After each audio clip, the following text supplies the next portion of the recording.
Hey everybody, it's John Pollock here alongside John Ramdeen and Robin Black at Massey Hall, the site of the UFC 206 Open Workouts, where we got to see a number of the athletes that will be meeting on Saturday night, featuring Max Holloway and Anthony Pettis for the interim featherweight championship.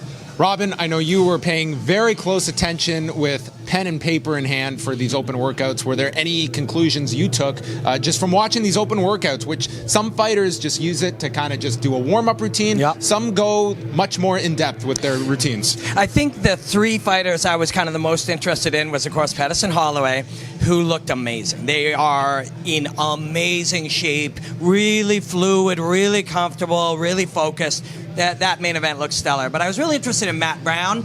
He's been working with Duane Ludwig, who really is involved in changing the game. You know, the martial arts, I talked to Duane about it. He's humble these days, but the martial arts change slightly, and every now and again there's these plateaus. And Duane knows that he's a part of this plateau right now.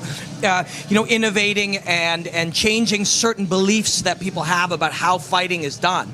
And so I wanted to see how Matt Brown looked with Duane's system, and he looked really, really good. Talked to Duane briefly about it, and he's got Matt Brown. You know, he understands Brown's real, true comfort and strength in that clinch area, so he's been working, really focused on having him strike offline in to land, get to that area, be comfortable there, and hurt you on the way out. It's just, Duane is such a smart guy. His system works for everybody, but it's not a one-size-fit-all. He customizes it for the fighter, and I'm really interested to see Matt Brown in action. Yeah, and it was interesting speaking with Matt Brown. He was quick to clarify Donald Cerrone is not a friend of his.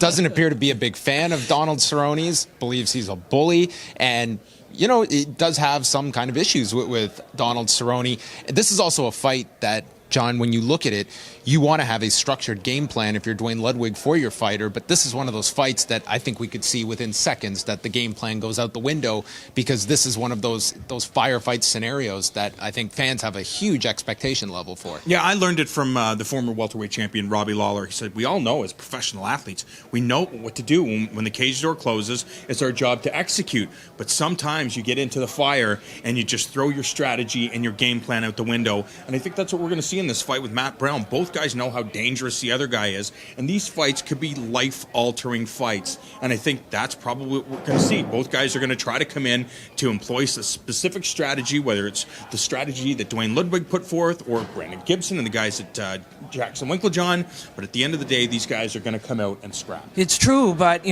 what happens when you scrap is a reflection of what you put into the system, right?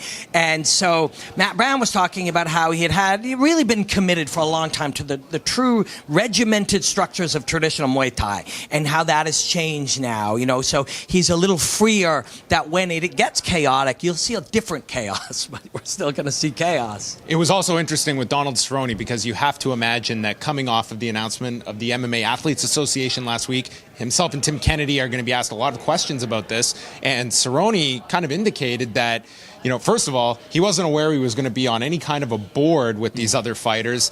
Almost felt as though he was this spectator on this conference call, but did reiterate all of the key points. But I think he definitely disagreed with kind of the tone that came out of that call, and he's going to meet with Dana White later this week to sit down, and I guess that will be one of the major topics when these two meet. But it's something interesting, the fact that these fighters have chosen to do this when so many of them have fights coming up, Tim Kennedy and Donald Cerrone being the first two. Yeah, but at the same time, you know what? It can't be comfortable. This is a situation where these guys are trying to look out for each other. They're trying to make sure that the athletes are taken care of, and sometimes it comes at the wrong time, and Donald Cerrone's going to have to deal with it. And I would imagine this is a good distraction instead of constantly having, oh God, I know what's going to happen when I get into that cage with Matt Brown. It's true, and the thing about it is, whether it is an injury to your eye and a union that you are a part of a call that you weren't exactly sure what was going on, and Dana and all of these other things, there are always variables. There are always non-controllables. There are always surprises.